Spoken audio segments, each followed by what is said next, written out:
All right. Welcome, welcome, welcome. The live discussion with Eliza Griswold, author of Amity and Prosperity. I've actually got the book right here, and Eliza is sort of waiting on hold for us to start. We're going to start in just a couple minutes, but right now I'm just here to introduce myself. My name is Ryan. I'm with Halt the Harm Network, and I wanted to welcome you and welcome everybody that's tuning in. It looks like people are really starting to trickle in. So we've watched the number climb from, 1, and now we're up to 22, 24. Okay, so people are starting to jump into the webinar now.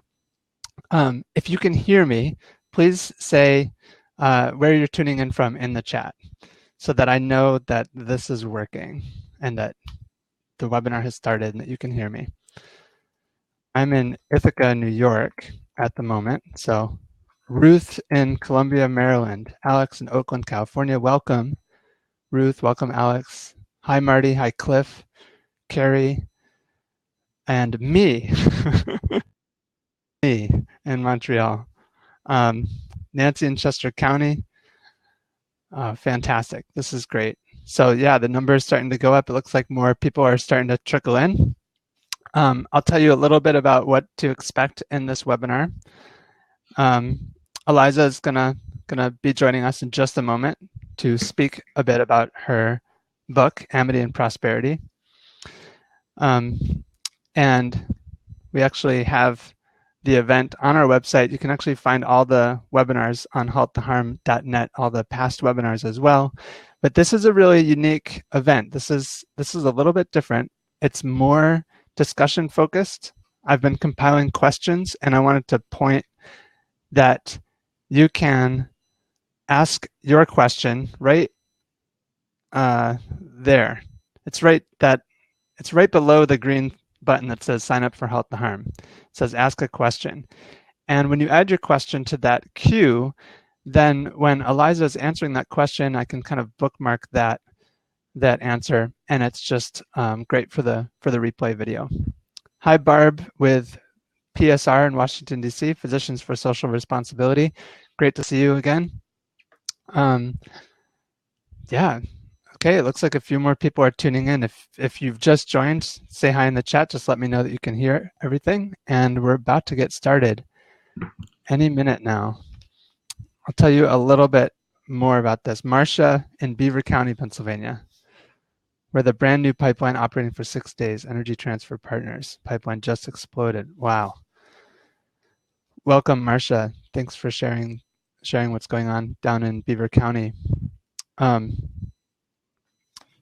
from El Paso, Texas. Warren, Pennsylvania. Hi, Barb. So this book, you've read about a little bit in the, obviously, when you signed up for the webinar. So for anybody that's totally new, in Amity and Prosperity, prize-winning poet and journalist Eliza Griswold, who's joining us today, tells the story of the energy boom's impact on a small town at the edge of Appalachia and one woman's transformation from a struggling single parent to an unlikely activist. This webinar is a chance to connect with Eliza amidst her national book tour to discuss journalism, experience, and bring questions as well that you have about the book and about the work that we're talking about.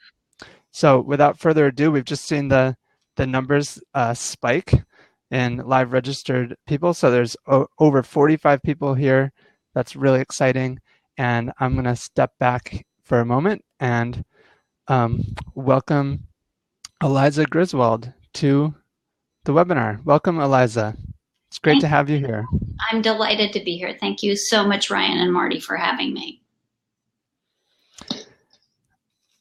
Yeah, well, I know that you're very busy and that you're also doing a number of book events, some of which are in regions where some people who are actually logged in now will be able to attend them as well. So some people are to hear about that. Planning them. Great. Okay, so we're going to start. Just tell us a bit about the book, and then I'm going to start compiling some questions in the question area below. Great. Okay, excellent. So, Ryan, I can't see the question area. I can just see the screen, which is fine by me. Just so everybody knows, I'm not seeing the live conversation. Yeah, so, okay, so I have the book on my desk. Here it is. There you go. So yes, this book, so 7 years ago, this book began sort of unusually. I was traveling in Nigeria, and I was in rural Nigeria where a bridge collapsed, and a couple of people had died when the bridge collapsed, and it was a couple of weeks after I-35W had collapsed in Minneapolis, and 13 people had been killed. And there was something about that experience that made me think what I thought for a while as most of my background as a journalist is in being a foreign correspondent and in covering conflicts in Africa and Asia. But I thought at that point, it's really time to come home. It's really time to come home and look at the social ills plaguing America and the systemic failures that we are facing and how we might do better.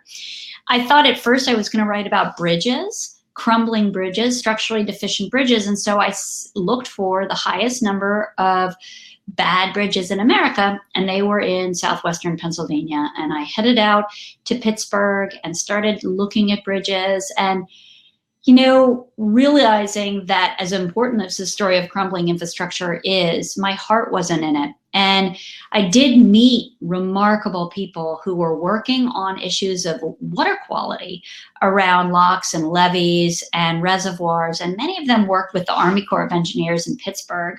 One in particular, a woman named Rose Riley, who just reminds me of a modern day Rachel Carson. She's amazing.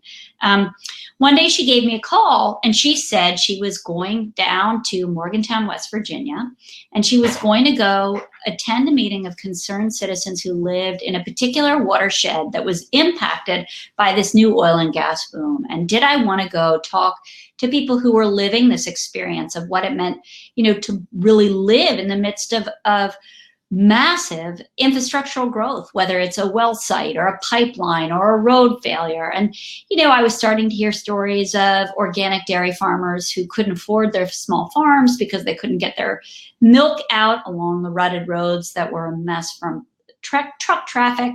This is 2011, so it's fairly early in the boom. So Rose put me in her car and she drove me down from Pittsburgh down to Morgantown, West Virginia to the airport. Because of course, one of the symptoms really here of public poverty is people had nowhere to gather. They had nowhere to publicly meet. So they booked the airport. So we went to the airport, and it was in the airport where I first heard Stacey Haney, a single mom and a nurse in Washington County who worked at the local hospital, stand up and tell her story. It was the first time she'd ever spoken in public. She was extremely nervous. She hadn't spoken in public since she'd been Betsy Ross in her third grade play. So she was nervous for several reasons. But one of the reasons was that her children and she had benzene and toluene in their bodies. And she knew this. Testing had shown this. Her son had arsenic poisoning. And when these test results had come back, they were suffering these mysterious illnesses. She knew there was a well site nearby. She didn't know much about it. She had called the company, and the company had begun to supply her and her family water. And she was worried that if she spoke out in public about what was happening and her sicknesses, she was feared that the company would punish her and take the water away. What she discovered, this is March 2011, that for more than a year, just about a quarter of a mile from her farm, there was an 8-acre frac pond that dwarfed. She lives on an 8-acre farm, and the pond itself ranged from 4 to 8 acres. And it was when she finally saw it, her daughter actually found the pond on Google Earth one day when she was in 7th grade computer class. When she finally saw it, it really dwarfed her house. And it turned out that the pond was leaking. As we know, with you guys on the line, some of you are going to have very sophisticated understandings of where this industrial process breaks down, and some may have other questions. So I'm just going to, in very broad strokes, say the problems that they could identify early on, that the DEP, the Department of Environmental Protection, also had identified but not told them. The pond was leaking, It was leaking industrial carcinogenic waste into the hillside a quarter of a mile above their house. It was also off-gassing dangerous amounts of hydrogen sulfide because the pond had essentially gone septic.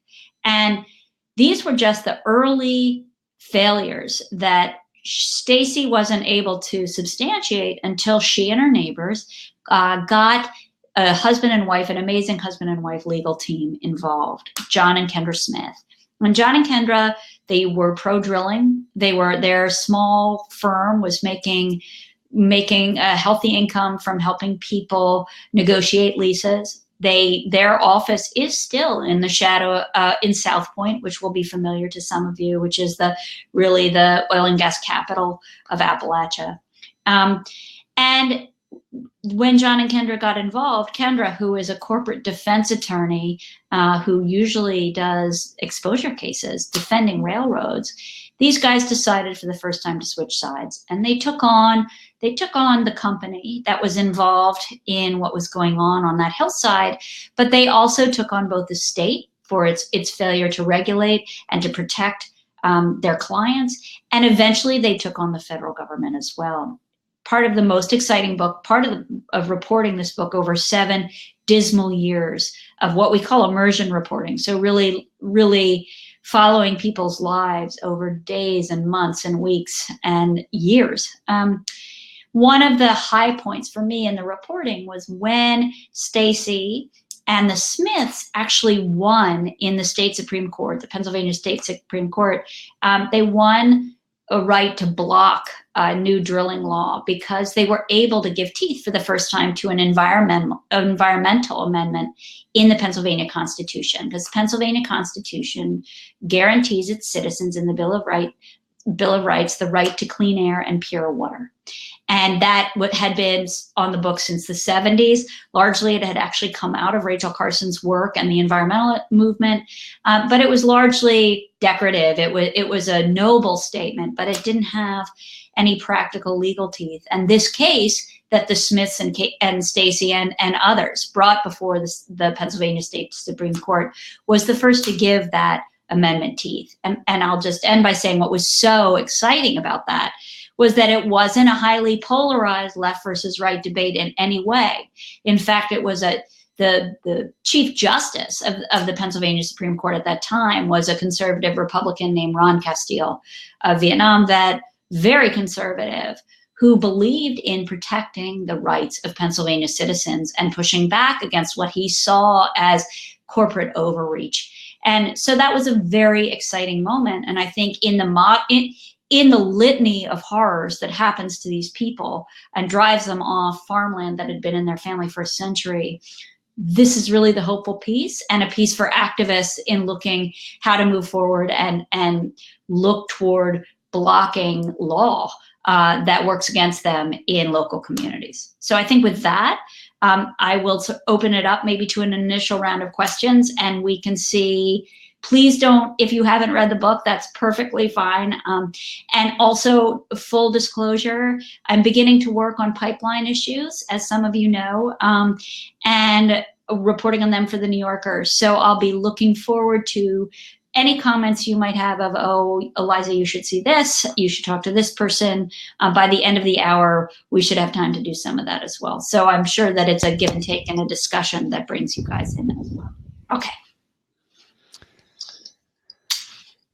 Thanks, Eliza, for getting things started. And for anybody who wants to bring a question into the conversation, there's a button right at the sort of bottom of the screen that says Ask a Question. Can you still hear me, Eliza? I can hear you, yeah. Can you hear me? Yeah, good. I was trying to figure out how to bring them there we go, side by side. Awesome. Great. So, and you can also see, if you don't necessarily want to ask a question, you can also upvote questions too. So if you see something that someone asked and you say, oh, I want to hear about that, you can click on that as well. It brings it up to the top. So let's see, I'm just going to start with, Clive says, looking forward to reading the book. However, I'm guessing that the negligent gas driller was storing frac water in lined or even unlined open ponds that leaked, and I hope to God that storage method is no longer being used. Was that the case here, or does it go beyond that? Goes Late, beyond. It goes beyond that. yeah. So you And then mean said, late ad, just saw that 1.1 million fine against EQT was upheld for a leaking wastewater pond. Please tell me that sort of thing is no longer happening. that is happening? That is absolutely happening. So what happened? One of the successes that the lawyers had in this case was in bringing so much pressure against the driller over these leaking ponds, over the one that was leaking next to Stacey and her family. They were able to bring enough heat on the DEP that the DEP fined the driller. The largest, I think it was $4.1 million, was the largest fine to date, and ordered the closing of it was 8 separate ponds in the county, only in the county. And I mean, it was extraordinary. Every pond that these guys could document what was happening, every pond was leaking. And the DEP had been issuing notices of violation on those leaking ponds for years, which meant they knew they leaked also. And what happened in the course of, one of the reasons, the real advantages in this book is that I had public records, of course, court documents that included, back and forth emails that were public as a result of these legal cases, where you'd have an oil and gas worker saying, we all know these ponds leak. I mean, this was no secret. So as of the last of my reporting, there were still two of these waste ponds in operation by this one driller in Washington County itself. I myself saw that EQT headline, and I haven't looked closely enough to know where exactly that is. But yeah, the geology, and I'm sure some listeners will certainly know this, the geology of Pennsylvania is such that it's different.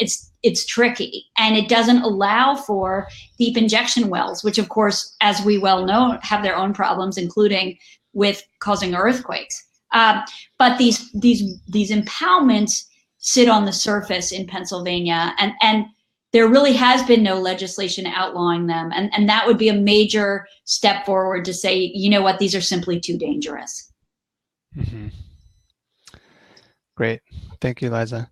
Yeah. That kind of ties into a question. With 100,000 new wells planned, what is your back of the envelope estimate of communities that are going to be harmed in the same way? That's a calculation that I haven't done. I wouldn't know. I'd have to look at maps and see how many communities, and I'm not sure that I could answer that in any effective way. Rather than estimate the number of communities that are going to be affected, it might be more helpful to look at what those effects might be. And in doing so, we have plenty of evidence now to look at the impact. There's a lot of talk, even let's stay out of some of the more contested, do the chemicals sicken people or not? Let's just stay in the pure basic use of roads, the pure infrastructure of it with roads. As I'm sure, so the book follows people who have been whose lives, they would say, have been ruined by their exposure to drilling. And it also follows neighbors who have made hundreds of thousands and millions of dollars off of leases and still support drilling. And what some of the people who support drilling would say in communities, and I'm sure you guys have heard this, is that the quality of the roads goes up exponentially when drillers come to town, because they pave dirt roads that are so rutted. In order to use the roads themselves, they have to put them in much better quality. This is a form of public poverty, though, because what these companies are doing is passing their costs on to the public structure. We might, a phrase I use sometimes is they're privatizing the profit and they're socializing the cost, both in the form of dirty water, dirty air, and also roads, because they do bond the roads that they use, saying we will repair them, but the bond doesn't cover the cost of repair. And it's really, I think, a lot of the solution to regulation when we're dealing with the fact in places where fracking is happening is to look at that kind of non-negotiable fine print where people on both sides of the aisle can both say, oh, no, they have to pay for our roads. Let's do the math and make sure that they can insure that. Yeah, thank you. And Karen just said in the chat, the DEP is approving a lot of injection wells in Pennsylvania. Penn State, DEP, and DCNR have created a map site, monitor seismic activity in anticipation that we'll have earthquakes. Yeah. Yeah. I mean, it's just, it's beyond startling. And obviously, most listeners will know, maybe not, but that earthquakes are already happening in Pennsylvania because of fracking itself, not even the injection wells. And it just goes to, I mean, now the problem is so vast with the federal government rolling back, federal regulation and selling off lands as well, that it's hard to keep fighting. It's hard to think, how can we address what's going on in any meaningful way? But, I think what I would just say is, where I've seen people really have successes, it's on the local level. It's either moratoriums or different kind of legal action, protecting themselves, or, finding attorneys who are willing to take fights all the way up to both a county and then if it's possible, if the state will hear at a state level. And there are victories there, and those are meaningful precedents to set. We have a question from Christine. It says, the problem of non-disclosure agreements has not received much or any attention in reporting on fracking, but if the public understood how many families have had to settle in order to survive, do you think public sentiment against the industry would shift?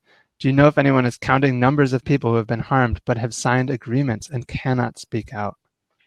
Christine, I don't want to get into this too much for the reasons that I'll tell you.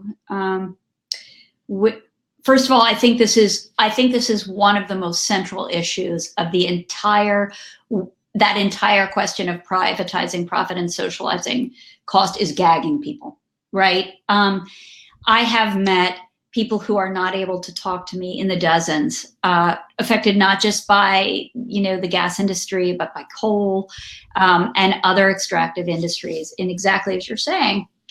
And they're forced to settle. And people, I'll have people say to me all the time who aren't very familiar with extractive industry, well, why would they sign that? No. The cost of a roof, you're not going to replace, you're going to live without a roof. And I do think one of the problems here is that those who know very little about extraction, I would say, I live in New York City, people who are living in New York City, often they put the onus on the people signing the leases themselves, the people signing NDAs, saying, well, why should they shouldn't do that? When in fact, again, it's part of a systemic problem that allows NDAs to be abused. I mean, it's really astounding to me.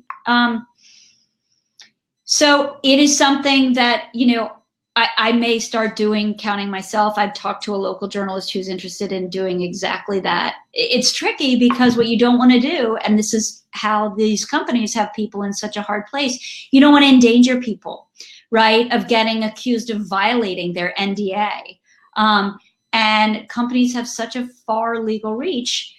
It's a tricky one, but it's certainly an essential issue to understanding how public opinion. The answer, do I think public opinion would change? I don't know. I mean, how many more stories do we need of people whose lives are ruined by extraction to do it differently? It's convenient not to pay attention, and I don't know if a greater number of stories would help lead to the political will that are required for action.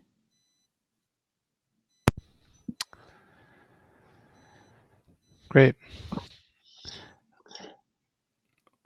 A question from Marty here says, many of us were pained as we read that Stacey suffered so long alone. We've dedicated our careers and volunteer time to helping people who are impacted. Any sense about the people who did get through? What is the most effective way our community can be approachable to landowners? Oh, that's great. People, I'm a little bit confused about any sense of the people who did get through where, like, did get through to reaching her? Yeah. I think that's where the question's coming from. Kind of like in the line of thinking about how in your book you really explored some of the dynamics of, and the cultural dynamics of, like, why there are some divides between organizations that are doing advocacy around environmental issues and and people who are really impacted. Yeah, no, totally. I mean, for me, one of the things that made Stacey such a compelling person to me and such a compelling person to write about in regard to this issue is that she didn't want to be written about. I mean, she was willing to cooperate because she felt that it was her duty to essentially chronicle what had happened to her and her family over time, but she was not a press, she wasn't looking for press. And as comes through the book, you know, in Living Color, she's an unlikely activist. You know, most of her family voted for Trump. The word environmentalist is a dirty word in most of Washington County because it's associated with a political position rather than actual practical action. So who did get through to her? The Southwest PA Environmental Health Project, Raina Ripple was able to, you know, at least document and speak to Stacey about what was going on. She did have some contact with different university professors. She was open to it if people were able to reach her and know about her. But that was the curious tension, right? Because she was wary about being too known, and she was wary about being used. You know, I think actually when I really think about it, just thinking about it now, that's the term for what we would use, right? She did not want to be the poster girl of some campaign against fracking. You know, I have seen environmental organizations operating locally in both Washington and even the more rural Greene County, and where they have real success. Like I'm thinking, for example, of Veronica Coptis at the Center for Coalfield Justice, who I wrote about last year in the New Yorker, and she straddles ideology. I mean, she's big on the Second Amendment, you know, but she blah, blah, blah. She doesn't fit any easy categories. And I think to some degree, what she's always looking for, Marty, what she's always looking for are organizations who are willing to come out and show up for her events.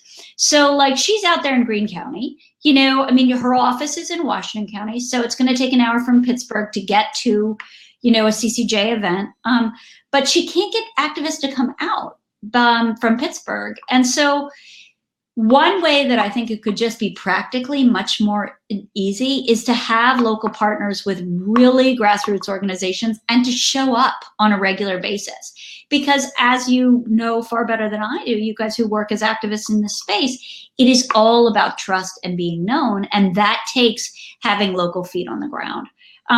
So, you know, obviously we see that industries, they've done it with me. This is their first tactic is to try to paint whoever is a critic as an outsider, right? That's the first go for that they're an outsider because they know that plays well to their constituency, to the communities. So work against the fact that so don't be an outsider. So show up regularly at CCJ and host an event at the Strawberry Center in Washington with CCJ and work on those local partnerships by actually having a face and a presence there, showing up. And I think that would go a long way toward that slur of outsider, toward countermanding that. Because it's like, no, I go to Popcorn Willie. I sat next to you yesterday. I think for me as a journalist, that showing up and showing up and showing up was ultimately what helped break down some of those walls. Thank you. You mentioned the industry a little bit engaging, and the question here is, can you talk a bit about the way the industry has engaged with you? Your book is out now. You're telling a story that they do not want public. Have you experienced any pressure? Yes. I will say the following things. So one thing I'll say is that this case, this book covers 4 interlocking legal cases. Throughout the 7 years that I covered them, most of them were in active litigation. While a case is in active litigation, it's perfectly normal for a company or somebody not to be able to talk to you about active litigation. So I went to the company repeatedly, asking for comment, and sometimes I got it if it wasn't related to the case.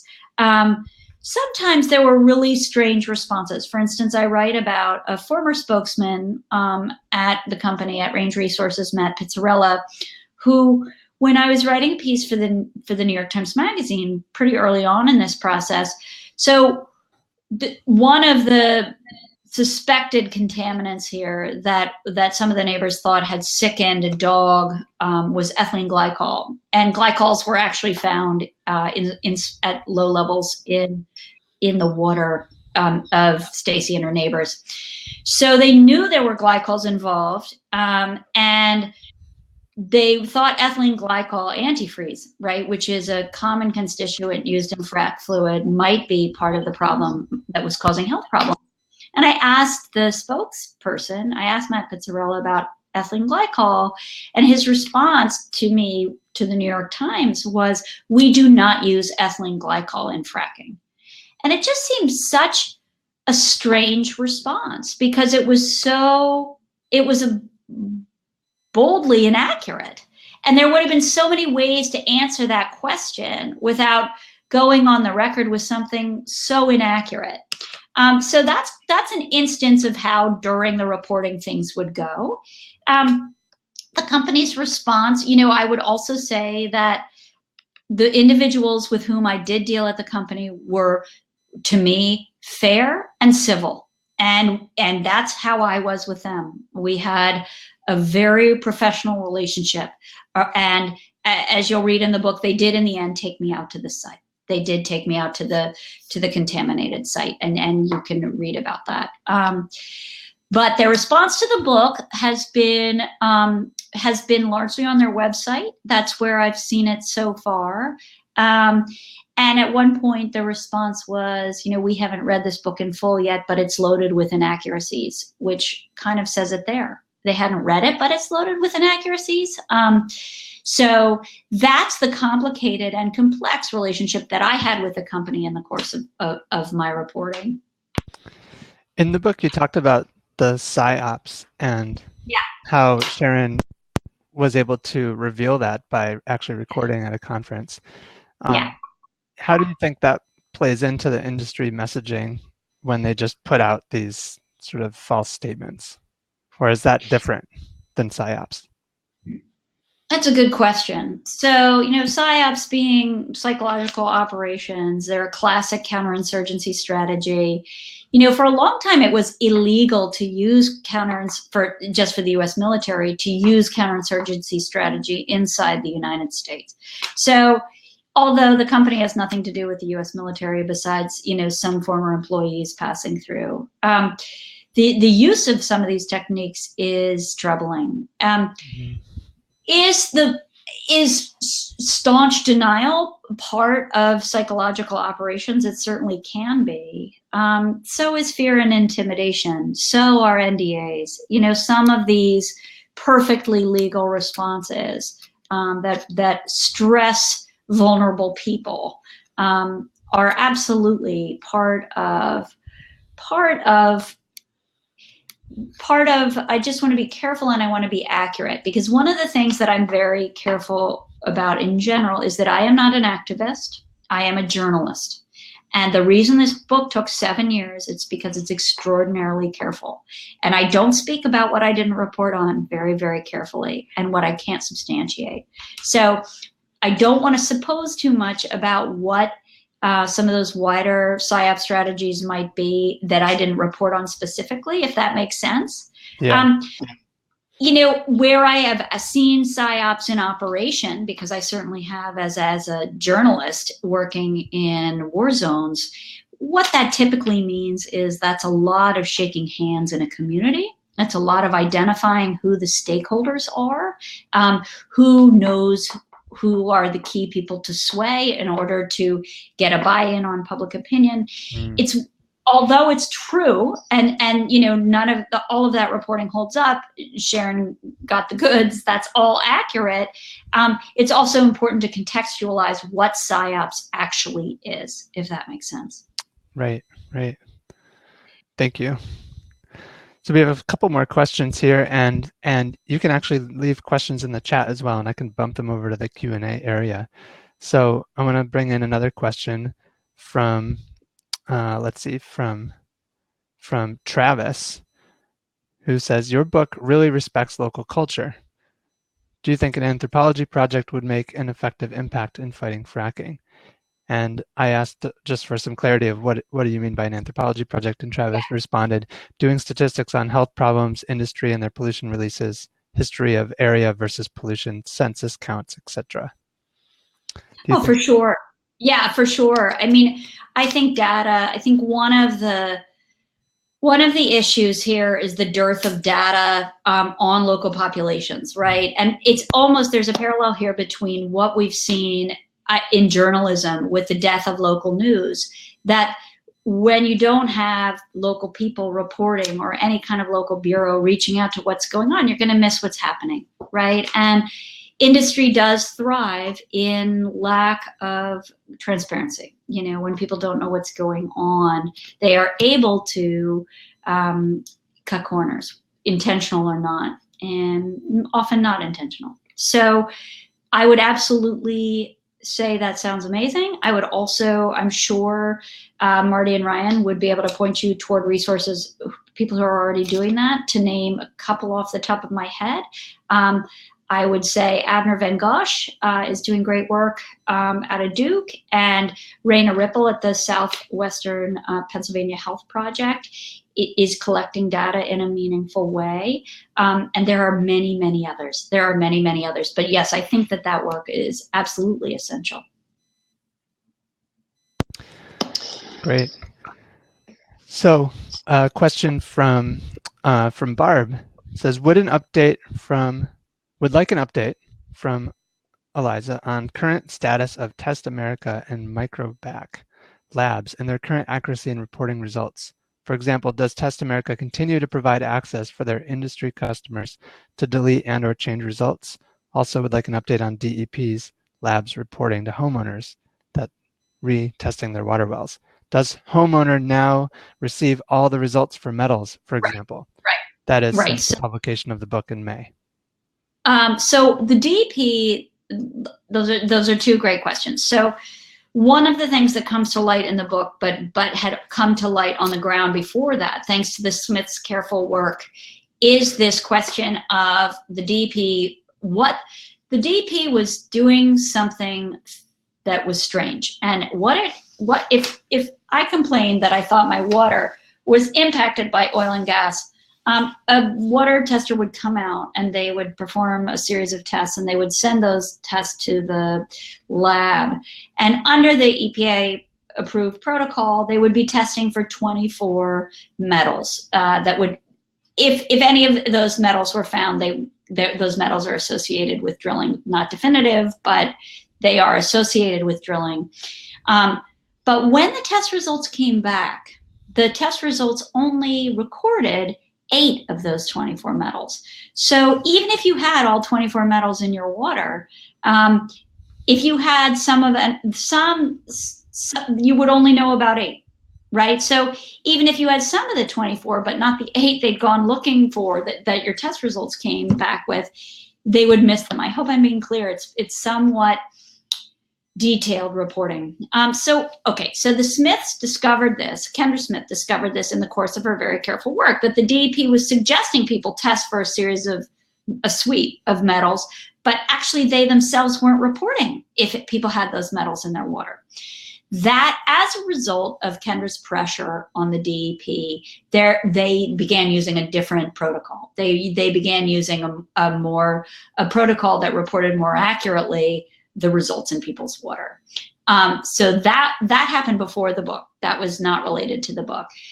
On acrolein. So acrolein is a carcinogen and a biocide that was used up at the site to the tune of 819 pounds of something that if you use more than 500 pounds, you have to call in, basically have first responders on site because it's so dangerous.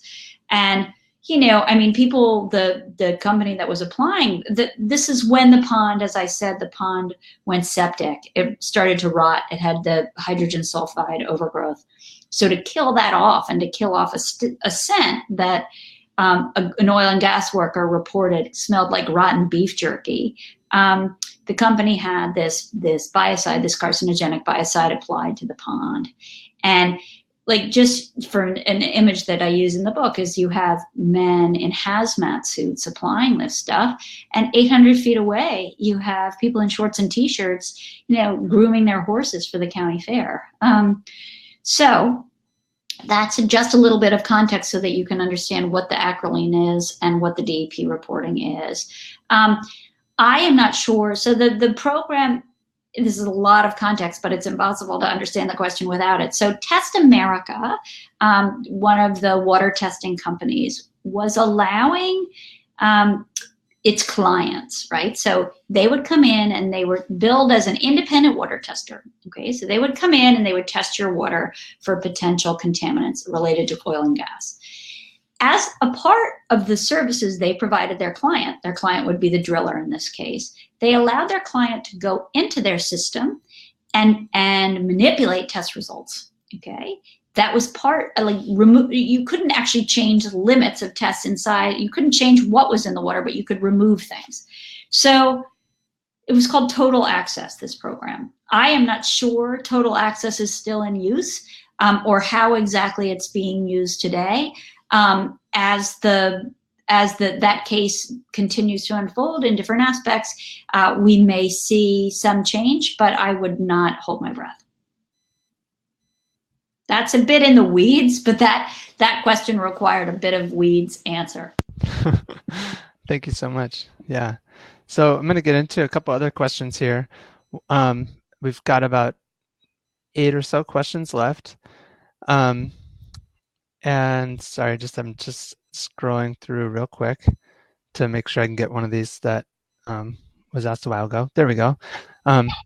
Great. So Dr. Ray says, I would like to ask Eliza what she thinks about the community rights approach to halting the harm. In Youngstown, we have been trying this approach and have been attacked by industry, dark money PACs, and the Mahoning County Democratic Party, as well as the Ohio Democratic Party. Why have they spent well over $500,000 to stop the citizens of Youngstown, Ohio from banning fracking and injection wells within the city? This is not something that I've covered, so this is news to me. What is a community rights approach as you're describing it?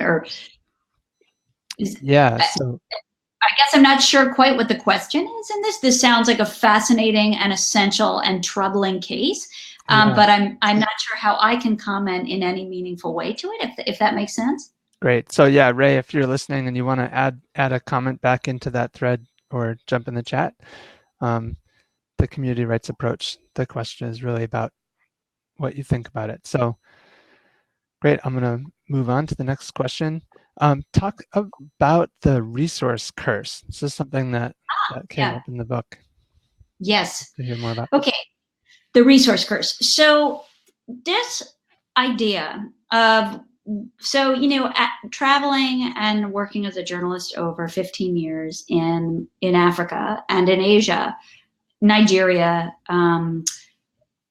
primarily is where I've seen this, I would say, is this question that, since the 90s, liberal economists have been defining this, sometimes we call it the paradox of plenty, this paradigm of why is it that people who live on land, the richest in natural resources, tend to be among the poorest.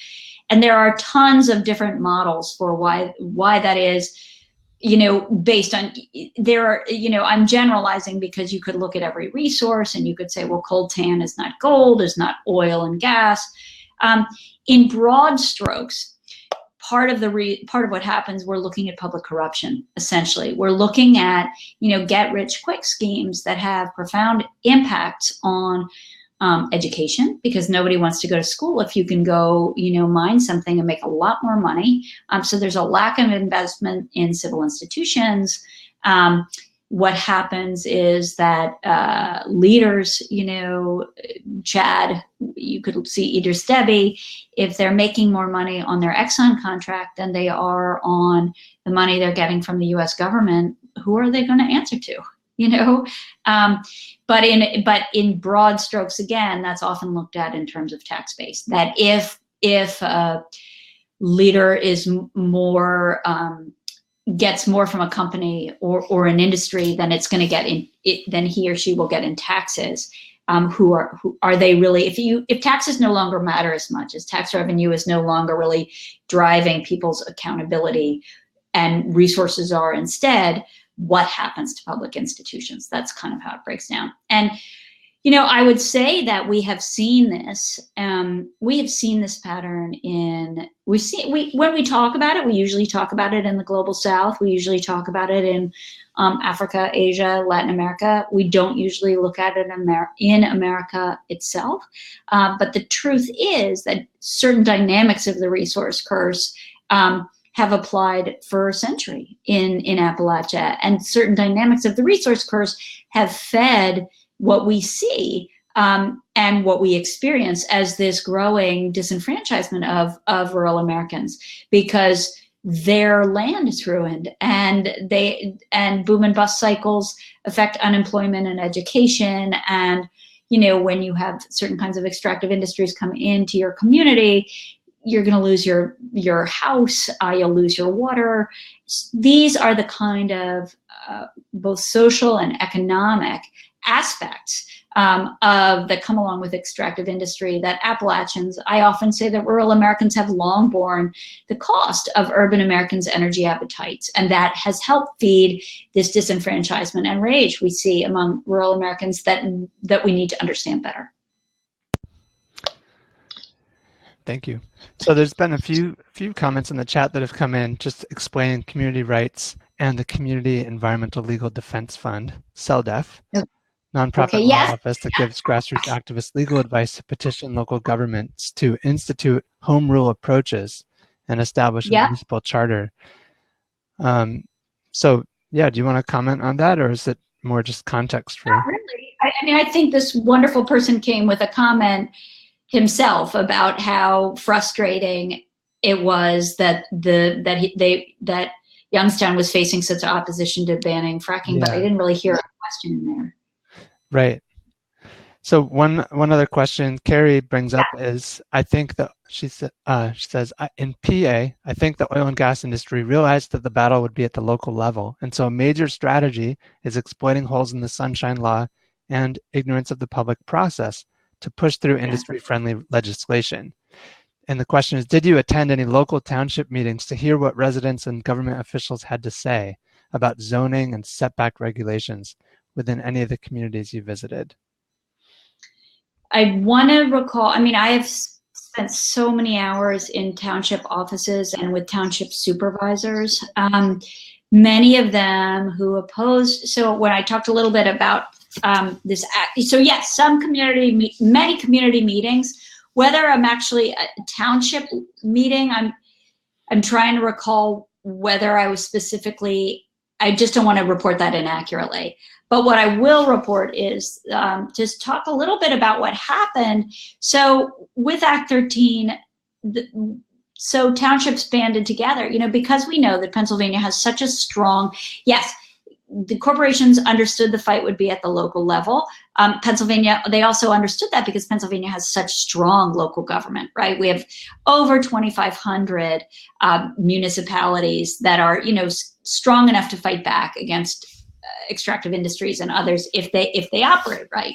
So what happened in the lead up to Act 13, which may be familiar to people and may not be, Governor Corbett of Pennsylvania was proposed making massive changes to the Oil and Gas Act that would essentially bulletproof companies against local government's regulation. And it would be up to the state to decide with the drillers where they could drill and where they couldn't. Critics called this drill anywhere. There were other aspects of it that critics called, for instance, the physician gag rule that was particularly troubling, that meant that if a physician treated somebody who was sick from potential exposure to chemicals related to oil and gas, the physician could find out from the company what his patient had been exposed to, or her patient, but the physician would have to not report to the patient or to any other doctor what those chemicals were. So there were aspects of this law that were exactly what was the question from Carrie? I think so. That were exactly what you're talking about. Erosion of basically public power, and what happened is that, again, this fight was so exciting in part because it didn't fall along ideological lines. You had conservative Republicans who were land developers and homeowners who knew that if these companies came next door to their house, their property values would go down, and the tax, the communities that relied on tax revenue would be gutted if people moved away. Mm-hmm. So that was really, and then Act 13 went all the way up to the state Supreme Court. And that's what I was talking about, that part of the townships won. The townships were able to push back and say, no, we have the right to say where people can drill and cannot drill. And we have the right as citizens of Pennsylvania to clean air and clean and pure water. And that was, again, a conservative Republican Chief Justice who wrote the opinion in that case. So I guess that answers the question of township supervisors and, community action. Yeah, thank you. And I also want to be aware of the time. It's 4:51. Yeah. And so we're going to start wrapping up. And we have a few more questions. One that's been sitting here for a little while, Walt, is asking, sorry, just a second. Okay, if someone is affected by oil and gas activity, how do you find a lawyer who will actually honestly represent that person's interests? What a fantastic question. Yeah. What a fantastic question. I mean, I have seen so many lawyers do such a poor job at this point. And to be really honest, the skills involved. What's tricky is that a lot of what one has to do in order to substantiate that exposure has to do with work that most lawyers don't know how to do, right? Because it involves, toxicology. And so I would suggest, I'm so afraid to overload John and Kendra Smith's inboxes.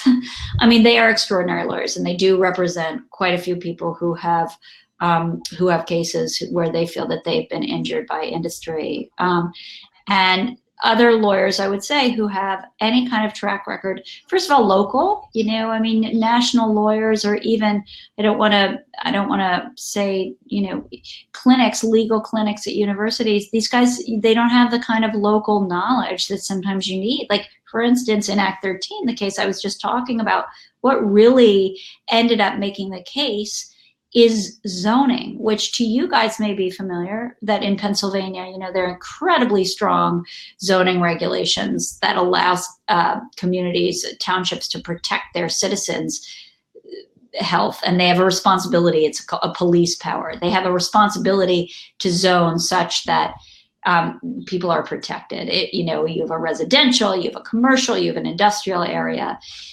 You really need to know local law pretty profoundly. And again, that outsider-insider status, I think going local is often a smart way to go. In Pennsylvania, I don't think the Smiths would mind my saying, I've certainly written about them at length, that their office is a hub for people who are concerned about what's happening to them, and they may have other references as well. Mm-hmm. Mm-hmm. Great. And also Christine commented in that question that the Fair Shake Legal Services has helped more than one organic farmer in Ohio affected by oil and gas activity. So it's worth mentioning too. And so you mentioned earlier in the webinar that you're now starting to focus on a bit on pipelines. And so there was a couple comments that came through, not a question, but a note. Barb says, delighted that you'll focus on pipelines. I'd love to introduce you to some amazing volunteer anti-pipeline activists, including a retired emergency room doctor and a woman who's done fantastic work documenting environmental justice violations. And so, we'll help connect you with Wonderful. Barb, of course. Thank you. Yeah, definitely. And there's let's see, there aren't any other specific questions about pipelines, but as we start to wrap up, I wanted to just put out there too that anybody that's listening, that's involved with Halt the Harm Network, that of course there was a question about, do you have to join with that green button? And the answer to that is that, yeah, if you join the network, you'll keep hearing about these types of conversations. You'll be able to keep connecting. And Eliza, I know that the network for you is a way that you can connect with some people as well. People in the network can connect with you and your work. That's great. And also your book events that are coming up. What's the range of your book events?